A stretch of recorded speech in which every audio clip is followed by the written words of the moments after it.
Hi everybody and welcome. Today I have JABRA Elite 7 Pro headphones and I'm going to show you how can you easily pair them with your iOS device. At first we have to enter settings, and after that we have to go straight into Bluetooth.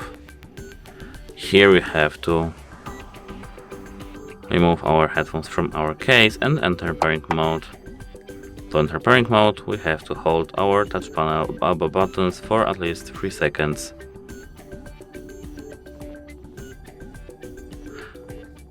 Now they should be in pairing mode.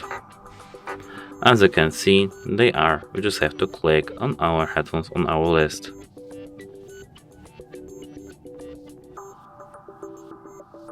Now, as you can see, we're connected with our headphones. That's it. Hope it helps you. Goodbye.